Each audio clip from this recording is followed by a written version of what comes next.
Good morning students. पिछले classes में हम लोग जो रिलेशन था, रिलेशन का बेसिक कॉन्सेप्ट पढ़ चुके थे और रिलेशन से रिलेटेड हम लोग कुछ क्वेश्चंस किए थे। आज का जो क्लास होने वाला है वो हमारा फंक्शन है। क्या है? फंक्शन है ना। तो पहले हम लोग फंक्शन को समझेंगे, इसके बेसिक कॉन्सेप्ट को समझेंगे, समझ में आ रहा ना। देन आफ्टर हम लोग क्वेश्चन पे जाएंगे। देखिए हम लोग का पढ़ने का तरीका यही है, हम कोशिश करेंगे कि कॉन्सेप्ट में आपको समझा पाएं, कॉन्सेप्ट आप अच्छे तरीके से समझ जाइएगा। 2-4 क्वेश्चन का हम प्रैक्टिस करवाएंगे, आप पूरा का पूरा क्वेश्चंस बना लीजिएगा। तो हमारा टारगेट यही होगा, ठीक है। चलिए, तो फंक्शन है, फंक्शन का डेफिनेशन लिखते हैं, देन आफ्टर हम उसको समझते हैं एकदम ईजी वे में, मतलब जीरो से हम आपको समझाएंगे। यदि आप क्लास कभी नहीं भी किए हों तो भी आपको समझ में आएगा। इस तरीके से हम लोग स्टार्ट करेंगे, समझ में आ रहा है ना। तो अ फंक्शन है ना, इसका डेफिनेशन लिखते हैं। A function f such that A to B, है ना। हम लोग क्या, a function f such that A to B is, अच्छा और रिलेशन लिखना था, ठीक है। हमको यहाँ पे क्या लिखना था? रिलेशन लिखना था।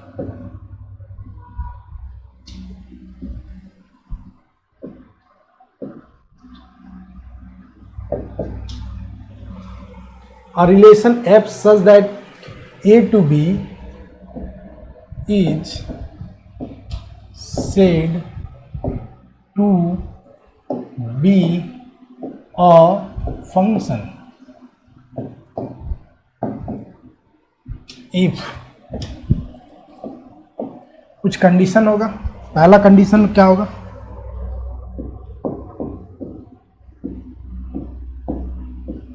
every element in set A has mapping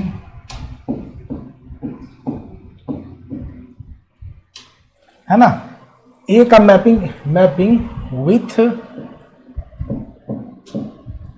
B या फिर इन बी। समझ में आ रहा ना कि ए का मैपिंग क्या है, बी के साथ होना चाहिए। समझ में, मैपिंग है। और दूसरा कंडीशन क्या है? यूनिक मैपिंग होना चाहिए। क्या होना चाहिए? यूनिक। तो वही चीज है, सेम वही चीज को लिख देंगे।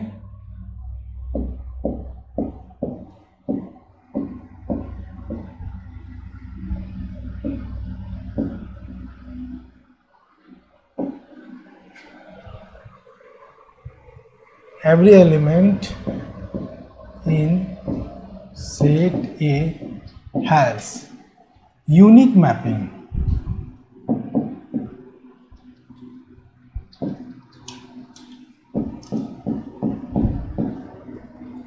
with B। देखिए ये क्या है डेफिनेशन। डेफिनेशन नहीं समझ में आ रहा, आपको नहीं समझना, आपको लिखना भी नहीं, हम आपको इसको विन डायग्राम से क्लियर करवाते हैं। मान लिया जाए कि कोई हम एक, देखिए एक हम डायग्राम बना रहे हैं। यहाँ हमारे पास A है और ये हमारे पास B है। समझ में आ रहा ना। यहाँ हमारे पास 1 है, 2 है, 3 है, A है, B है और C है।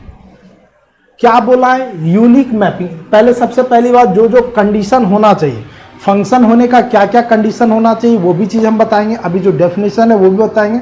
इससे पहले हम लोग ये भी समझेंगे कि कौन सा रिलेशन जो है वो फंक्शन है या नहीं है, वो सब समझेंगे।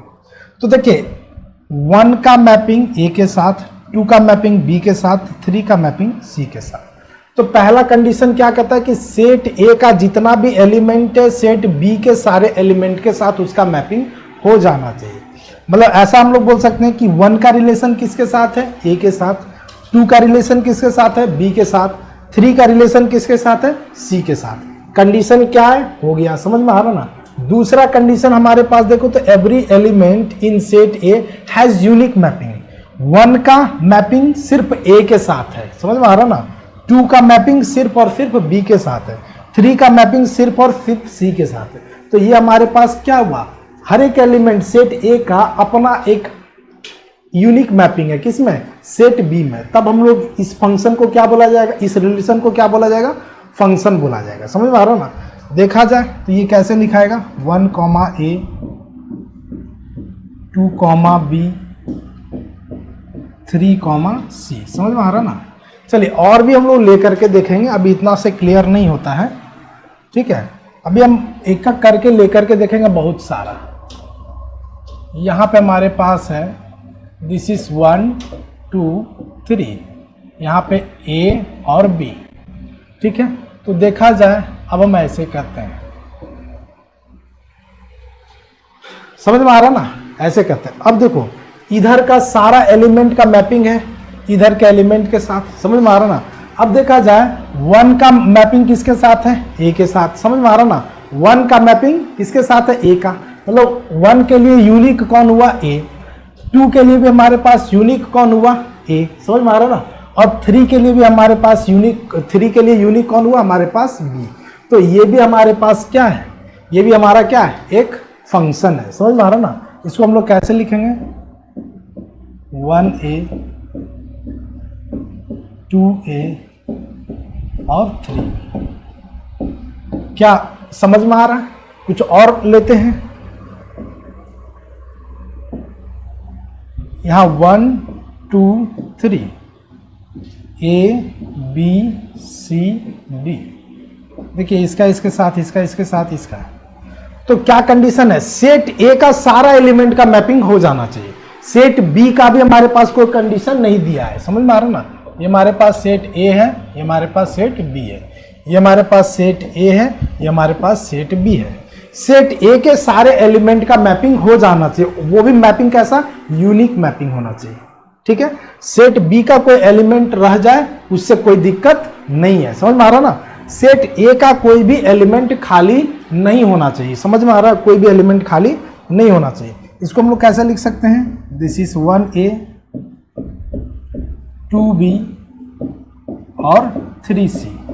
अभी तक भी बहुत सारे बच्चों को लग रहा होगा कि ये हम क्या बता रहे हैं, यूनिक हमको समझ में नहीं आ रहा है, मतलब हर एक एलिमेंट का एक यूनिक मैपिंग B के साथ है, यहाँ पे हमको ये चीज समझ में नहीं आ रहा। तो देखिए अब जो वर्ड बताएंगे इससे क्लियर होगा। अभी तक क्या है ना कि हम लोग मैथमेटिकल लैंग्वेज पढ़ रहे थे, है ना। मैथमेटिक्स में every element in set A there exist unique image in set B। तो ये सब हमारे पास क्या है, मैथमेटिकल लैंग्वेज है। यही लैंग्वेज को अभी हम लोग अपने बोलचाल के भाषा में ले आते हैं, ये हम लोग का तुरंत समझ में आ जाएगा, ठीक है।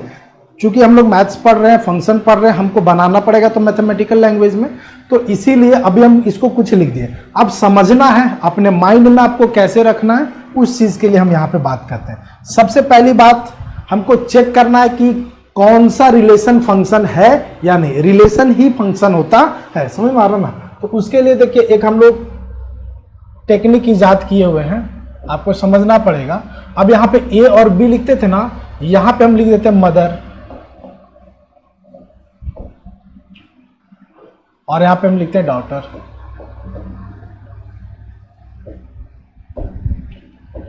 समझ में आ रहा है ना, मदर और डॉटर, समझ में आ रहा है।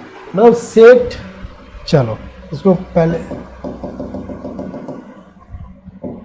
चलो यहाँ पे सेट A रखो, यहाँ पे B रखो, इसको मदर बोलते हैं नीचे में, और इसको हम बोलते हैं डॉटर।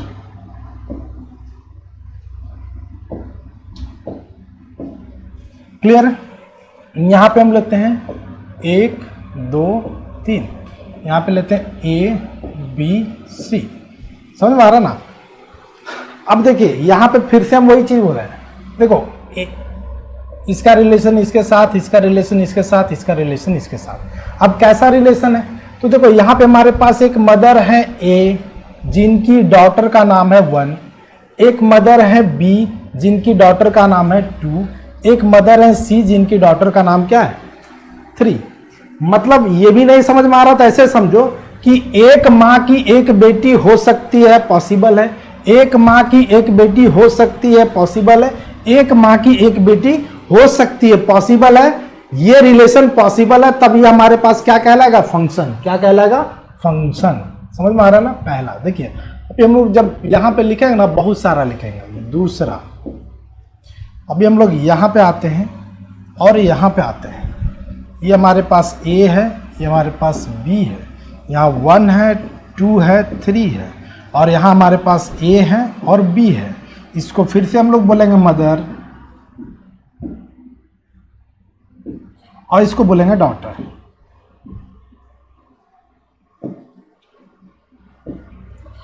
देखो अब यहाँ पे ध्यान दो, तो एक माँ की 2 बेटी हो सकती है क्या? हाँ, हो सकती है। देखो एक माँ है, समझ में आ रहा ना, उसकी 2 बेटी हो सकती। Is that possible? पॉसिबल है? हाँ है।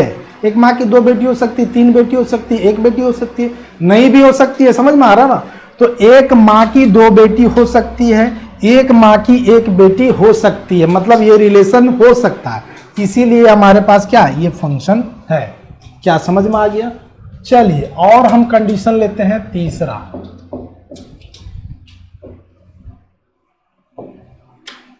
यहाँ पे A है और यहाँ पे हमारे पास B है। ये हमारे पास मदर है और ये हमारे पास डॉटर है।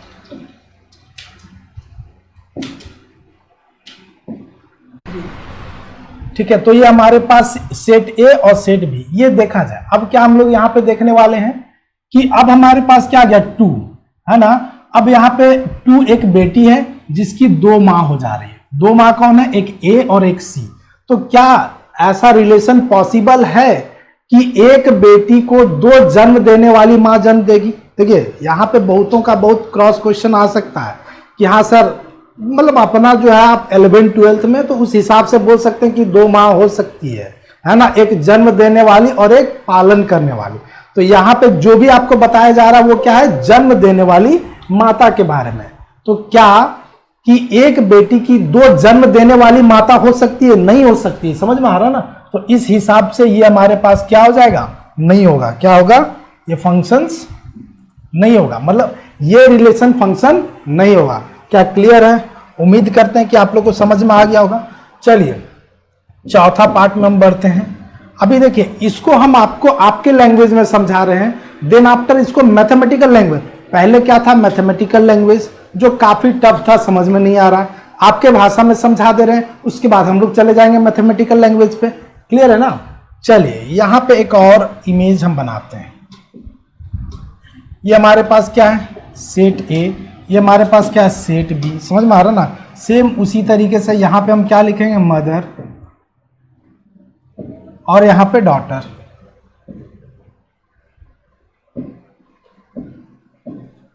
अब यहाँ पे 1 2 3 4 A B C। समझ में आ रहा ना? इस सबका मैपिंग एक साथ, मतलब एक माँ है A जिसकी बेटी, माँ बेटी, माँ बेटी। अब यहाँ पे बताओ, एक 4 हमारे पास क्या आ गया? 4 एक बेटी हो गया, ऐसा बोल सकते हैं कि 4, मतलब ये एक बेटी है जिसकी कोई माँ नहीं है। इज दैट पॉसिबल कि जो बेटी है उसकी कोई जन्म देने वाली माता नहीं होगी? ऑब्वियस है कि जन्म देने वाली माता तो होगी। तो इस हिसाब से ये हमारे पास क्या है? फंक्शन नहीं है। समझ में आ रहा ना? क्यों? क्योंकि ये कंडीशन आपका फेल कर जा रहा है। बेटी है उसकी कोई माँ ही नहीं, ऐसा पॉसिबल है? जो पॉसिबल, जो माँ और बेटी का जो रिलेशन बता रहे हैं, जो पॉसिबल हो सकता है वही फंक्शन होगा, और जो पॉसिबल नहीं हो सकता वो फंक्शन नहीं होगा। स्टूडेंट्स क्या क्लियर है? चलिए और हम लोग लेते हैं, 5 नंबर। यहाँ पे A और यहाँ पे B, यहाँ पे 1 2 3। समझ में आ रहा ना? A B C D। ठीक है, यहाँ पे देखो, अब यहाँ पे क्या गया? D खाली रह गया। क्या खाली रह गया? D खाली रह गया। समझ में आ रहा ना? और कुछ देना आता है, ऐसे दे दो 4, ऐसे कर देते हैं। समझ में आ रहा ना? तो यहाँ पे क्या? D खाली रह गया। तो क्या ऐसा पॉसिबल है? इधर हमारे पास क्या? मदर है। क्या है? मदर है। और ये हमारे पास क्या? डॉटर है। समझ में आ रहा ना? तो क्या ये पॉसिबल है? अब आपने, आप लोग अपने खुद से बताओ। एक माँ एक बेटी, एक माँ एक बेटी, एक माँ की 2 बेटी, एक माँ है जिसकी कोई बेटी नहीं है। Is that possible? क्या ये संभव है? संभव है। जब संभव है तो ये हमारे पास फंक्शन होगा। क्लियर है? अब इसी को हम मैथमेटिकल कंडीशन में बताएंगे। मैथमेटिकल कंडीशन क्या होगा कि कोई भी रिलेशन को फंक्शन कैसे बोला जा सकता है। तो ध्यान दो, मतलब इधर जो है हमारे पास क्या है, बेटी है, समझ में आ रहा ना। इधर हमारे पास क्या है, सेट ए का जितना भी एलिमेंट सब है वो क्या है, बेटी है। तो हमारे पास कंडीशन क्या होना चाहिए, मतलब ऐसा देखो, बेटी है ना, तो हर एक बेटी की मां होनी चाहिए, है ना, हर एक बेटी की मां होनी चाहिए। तो हम लोग क्या बोलेंगे कि सेट ए का जितना भी एलिमेंट है उसका मैपिंग होना चाहिए किसके साथ, सेट बी के एलिमेंट के साथ। मतलब एक भी एलिमेंट सेट ए का खाली नहीं होना चाहिए। ये आपको लिखने नहीं बोला जाएगा, आपको समझना है और इसको लिखना है। कुछ कुछ चीज डेफिनेशंस नहीं होता। अब पहला पॉइंट क्लियर है फंक्शन होने का, क्या कि हर एक बेटी का मां होना चाहिए, मतलब हर एक एलिमेंट का इमेज होना चाहिए। समझ में आ रहा ना, सेट ए के सारे एलिमेंट का इमेज होना चाहिए। पहला चीज क्लियर है। उसके बाद यहां पे देखो क्या बोला है, डिस्टिंक्ट एलिमेंट। समझ में आ रहा ना, हर एक अलग अलग एलिमेंट का, समझ में आ रहा है, अलग अलग इमेज होना चाहिए। समझ में आ रहा। अब यहां पे ऐसा समझो, मैं एक एलिमेंट हूं तो मेरा एक इमेज होगा। समझ में आ रहा ना, हम एक एलिमेंट है, हमारा दो अलग इमेज हो सकता है क्या, मैं एक एलिमेंट हूं ऐसे हम कर दिया, मेरा क्या कोई दो इमेज हो सकता है, हमारा एक ही इमेज हो सकता है। हाँ, ऐसा हो सकता है कि दो अलग एलिमेंट का एक इमेज हो सकता है। ये वर्ड यदि आप समझ जाएंगे तो बहुत बड़ा चीज है। फिर से हम इसको रिपीट करते हैं और फिर मैथमेटिकल माँ बेटी मैथमेटिकल सब में कनेक्ट करता है। मैं एक एलिमेंट हूं, समझ में आ रहा ना, तो मेरा एक ही इमेज हो सकता है। समझ में आ रहा ना, हो सकता है कि कोई और एलिमेंट है जिसका भी इमेज, मतलब ऐसे क्या समझ सकते हैं, यहां पे 1 का इमेज हमारे पास कितना है, ये 1 का इमेज हमारे पास क्या ए, और 2 का भी इमेज हमारे पास क्या ए, पॉसिबल हो सकता है। समझ में आ रहा ना, दो अलग अलग आदमी का एक इमेज हो सकता है, मतलब दो बेटी की एक मां हो सकती है। वही चीज बोला जाता है कि 2 distinct element can have same image. समझ में आ रहा ना, दो अलग एलिमेंट का एक इमेज हो सकता है, ये पॉसिबल है। लेकिन एक एलिमेंट का 2 डिफरेंट इमेज नहीं हो सकता है। समझ में आ रहा ना, मतलब एक बेटी की दो अलग मां नहीं हो सकती है। क्या ये बात समझ में आ गया? यही था दूसरा मैथमेटिकल कंडीशन। समझ में आ रहा ना, कि every distinct element have their unique image, हर अलग अलग एलिमेंट का यूनिक इमेज हो सकता है। क्लियर है? ये दो कंडीशंस, बस यही दो कंडीशंस। देखो यहां पे कोई एलिमेंट बचना नहीं चाहिए, तो हम लोग पहले ही पढ़े। यहां पे देखो, यहां पे हमारे पास एक ही एलिमेंट है, एक आदमी का दो अलग अलग चेहरा नहीं, दो अलग अलग परछाई नहीं ना बनेगा जी। समझ में आ रहा ना, तो वही चीज है। क्लियर है? समझ में आ गया? और हमारे पास क्या है, हाँ ये तो कंडीशन है, मतलब इसमें दो ही कंडीशन जो सबसे पहले जो लिखाया गया था, ये आपके पास सबका मैपिंग होना चाहिए और जो यूनिक इमेज यूनिक मैपिंग होना चाहिए। ये दोनों वर्ड क्लियर हो गया होगा। उम्मीद करते हैं कि जो मैथमेटिकल टर्म और कंडीशंस है एक फंक्शन होने का, वो आप अच्छे तरीके से समझ गए होंगे। अब हम आपको बताते हैं टाइप्स ऑफ फंक्शन। क्या बताते हैं? Types of function.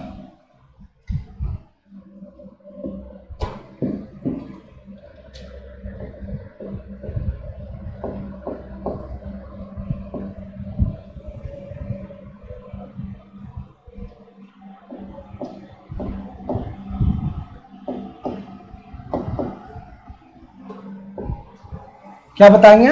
Types of function. इसको बड़ा ध्यान से देखना है, बहुत अच्छे तरीके से समझना है। तो फंक्शन दो ही तरह का होता है, समझ में आ रहा ना, एक 1-1 और दूसरा मिनी 1। उसी को ऑन टू और इनटू बोला गया है, फिर 1-1 कॉरस्पॉन्डेंस बोला गया। हम पहले एक ही से रिलेट करेंगे, फिर बाद में सबको अलग अलग करेंगे। फंक्शन कितने तरीके का होता है जी? तो हमने क्या बोला कि दो तरीके का होता है। वो दोनों कौन सा तरीका है? समझ में आ रहा ना, वो दोनों तरीका क्या है?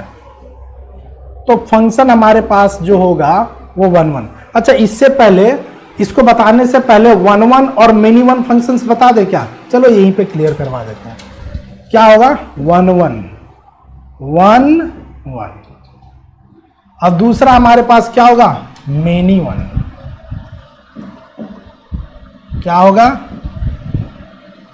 Many one. अब देखो वन वन फंक्शंस कौन सा, इसको थोड़ा सा समझते हैं।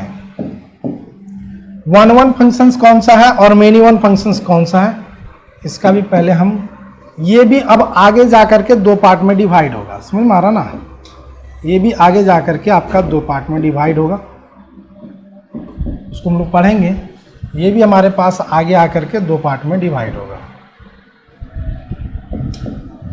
ठीक है, चलिए एक एक करके समझते हैं। ठीक है, वन वन फंक्शन और मेनी वन फंक्शंस को। ठीक है, फिर किसको क्या लिखा जाता है, इंजेक्टिव, बाइजेक्टिव, सर्जेक्टिव, सब बताएंगे। ठीक है, तो जो वन वन फंक्शंस है इसको इंजेक्टिव भी लिखा जाता है। क्या लिखा जाता है,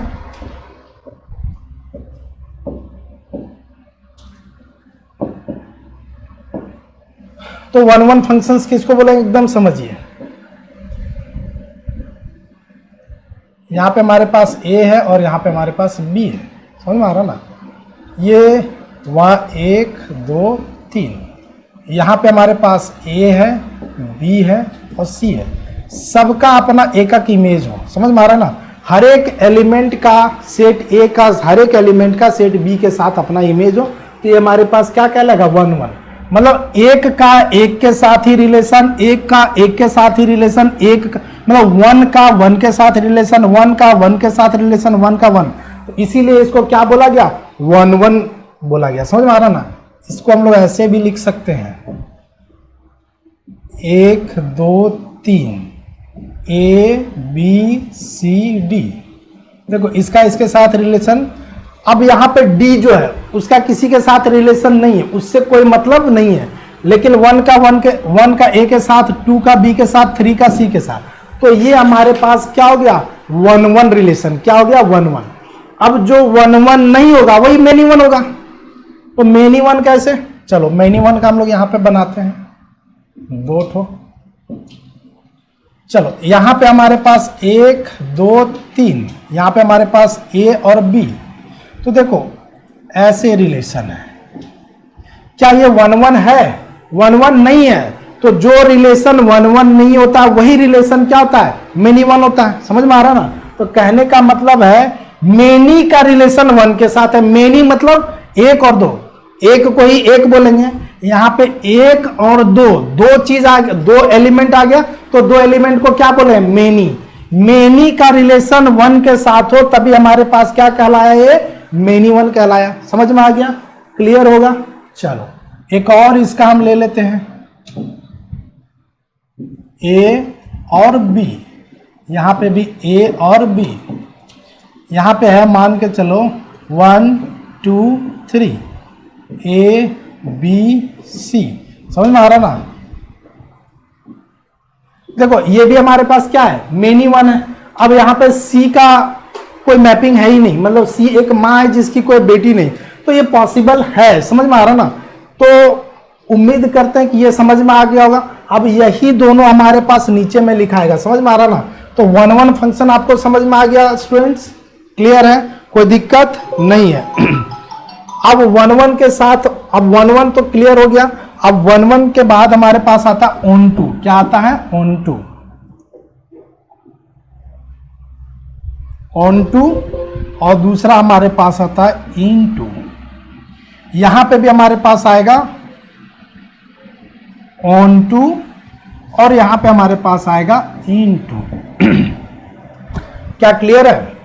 अब ये ऑन टू और इन टू को कैसे हम लोग कैटेगराइज कर पाएंगे, इसको हम लोग समझते हैं। कैसे समझते हैं, देखो कैसे समझते हैं। अब ऑन टू का एक ही कंडीशन है। ऑन टू का क्या है, ऑन टू जो वो वन वन होना चाहिए, वन वन होना चाहिए, और वन वन के साथ हमारे पास कोडोमेन और रेंज दोनों इक्वल होना चाहिए। कोडोमेन और रेंज दोनों इक्वल होना चाहिए। ये कोडोमेन और रेंज नहीं समझ में आ रहा है तो जस्ट अभी इसके बाद बताएंगे, समझ में आ रहा ना। या फिर हम पहले कोडोमेन और रेंज को बता लेते हैं, देन आफ्टर इसको क्लियर करेंगे नेक्स्ट टॉपिक में। पहले हम कोडोमेन और रेंज बताते हैं। डोमेन, कोडोमेन और रेंज, ये तीनों चीज देख लो, है ना। डोमेन, कोडोमेन और रेंज। एक क्वेश्चन में क्लियर हो जाएगा। सेट ए और सेट बी, समझ में आ रहा ना।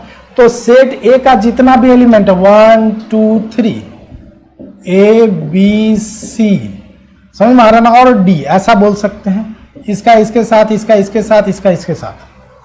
तो सेट ए का जितना भी एलिमेंट है वो क्या कहलाएगा? डोमेन। तो डोमेन क्या हो जाएगा? डोमेन हो जाएगा ऑल एलिमेंट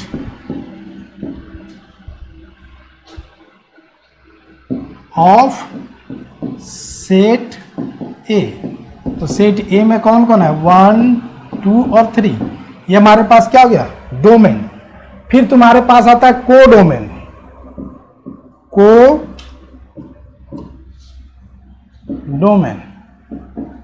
तो कोडोमेन में क्या हो जाएगा? All element of set B.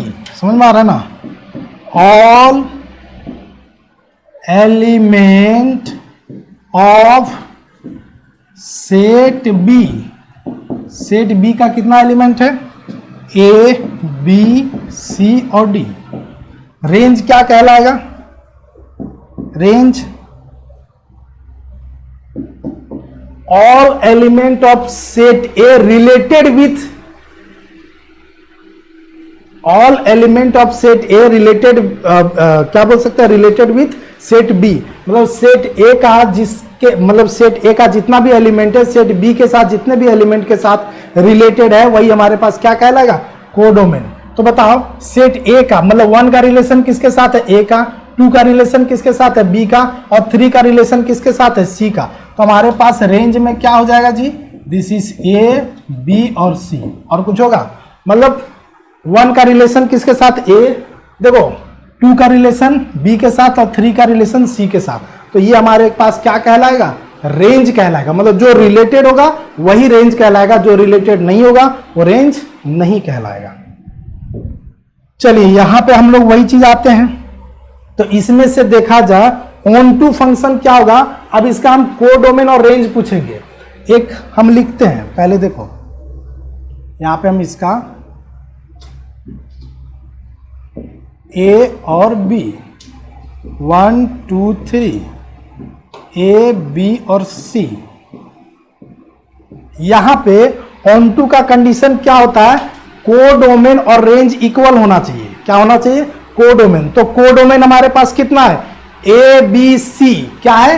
A B सी हमारे पास क्या है? कोडोमेन। तो चाहे तो यहां पे लिख सकते हैं codomain is equal to range. तो देखो कोडोमेन कितना है? A B C. रेंज कितना? A B C. तो हमारे पास क्या हुआ? Onto function. तो इस फंक्शन, ये हमारे पास 1 1 है, 1 1 के साथ क्या कंडीशन है? 1 1 के साथ क्या? ये ऑन टू है। तो कोडोमेन और रेंज ये दोनों इक्वल है, तो इसको हम लोग क्या बोलेंगे? 1 1 ऑन टू। अब इनटू क्या है? तो इनटू को प्रूव करने का कोई तरीका नहीं है। इनटू को, दोनों में इनटू को प्रूव करने का कोई तरीका नहीं।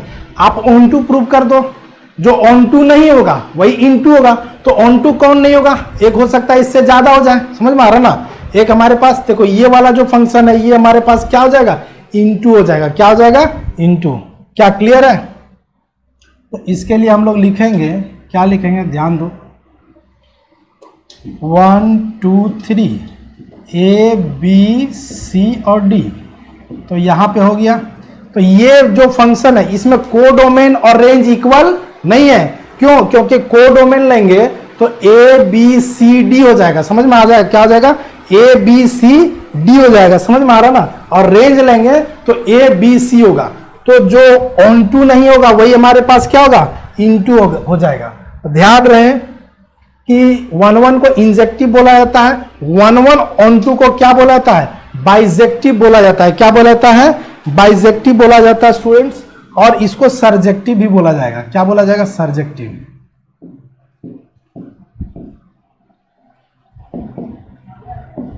समझ में आ रहा ना? यही दोनों हम लोग उठा करके यहां पे रख दे तो हमारा काम हो जाएगा। चलिए करते हैं, इसको हम उठा करके यहाँ पे ले आते हैं। ले पूरा ले लिया।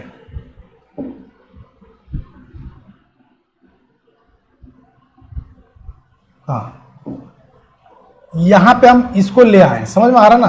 तो ये भी ऑन टू है ना, क्या है, ऑन टू है। तो ऑन टू का क्या कंडीशन होना चाहिए, ऑन टू में वही चीज, कोडोमेन और रेंज दोनों इक्वल होना चाहिए। तो देखिए ये तो पूरे आ गया, अच्छा वहां से हट गया, इसको कॉपी कर लेते हैं।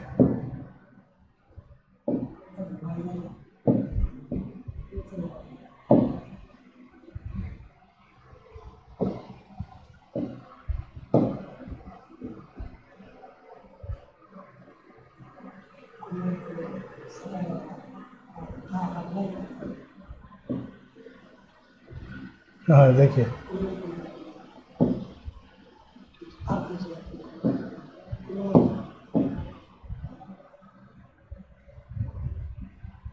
क्या क्लियर है। चलिए ये अब हमारे पास क्या हो गया, देखिए यही चीज है, कोडोमेन और रेंज, इसमें से कोडोमेन और रेंज दोनों हमारे पास क्या इक्वल है। तो ये हमारे पास देखिए ऑन टू का एक ही कंडीशन होना चाहिए, कोडोमेन और रेंज इक्वल होना चाहिए। तो हमारे पास क्या हो जाएगा, ऑन टू। और जो ऑन टू, देखिए सबसे पहली बात ये मेनी वन है, यहां पे हम लोग मेनी वन, ये फंक्शन हमारे पास क्या, मेनी वन। और मेनी वन होने के साथ ऑन टू का क्या कंडीशन होता है, कोडोमेन और रेंज इक्वल होना चाहिए। तो मेनी वन भी है और कोडोमेन और रेंज हमारे पास इक्वल है। तो इसको क्या बोला जाएगा, इसको क्या बोला जाएगा, this is many one onto. अब जो मेनी वन ऑन टू नहीं होगा वही हमारे पास मेनी वन इंटू होगा, समझ में आ रहा हो ना, वही हमारे पास क्या हो जाएगा, मेनी वन इंटू। तो यहां देखो मेनी वन इंटू में क्या होना चाहिए, कोडोमेन और रेंज दोनों इक्वल नहीं होता। तो यहां पे देखो तो कोडोमेन और रेंज इक्वल नहीं है, तो ये हमारे पास क्या कहलाएगा, मेनी वन इंटू।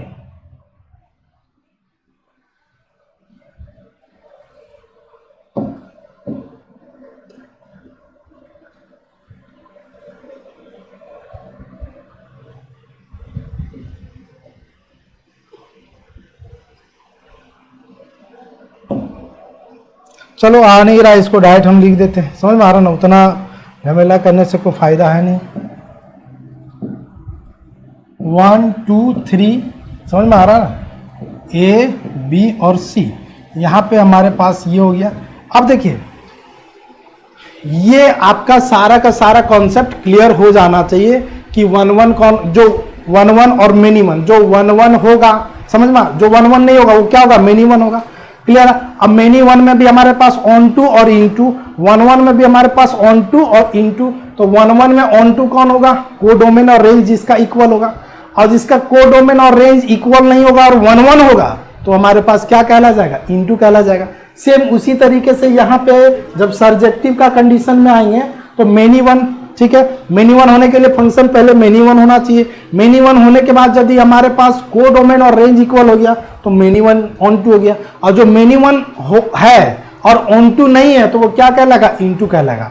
उम्मीद करते हैं कि ये आपको जो हम डायग्राम से जो समझा पाए बहुत बेहतर तरीके से समझा पाए होंगे। इसमें भी कोई डाउट है तो आप कमेंट करके जरूर बताइएगा।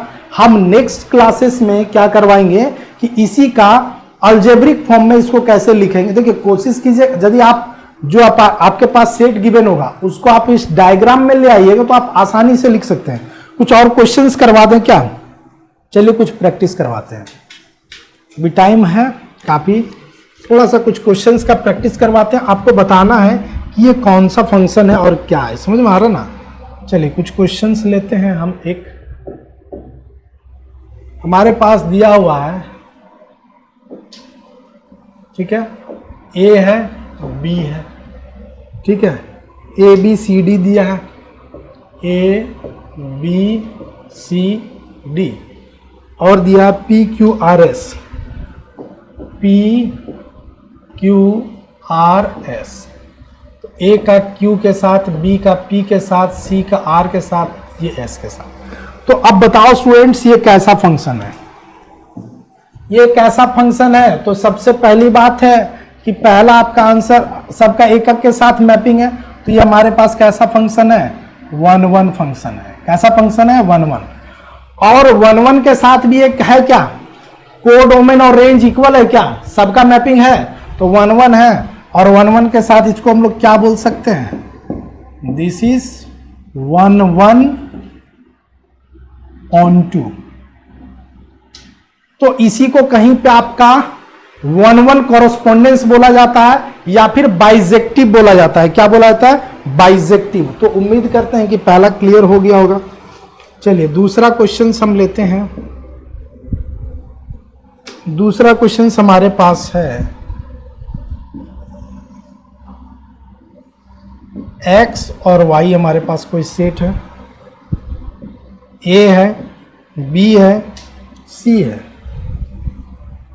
p q r s, इसका इसके साथ, b का r के साथ, c का s के साथ। यहाँ पे q का कोई मैपिंग नहीं है।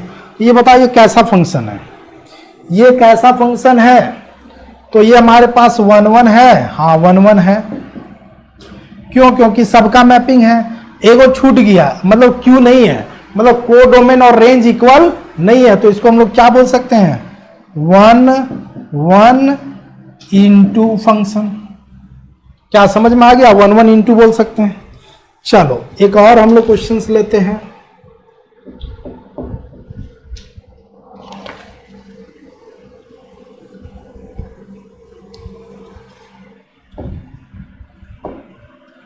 यहां पे है -1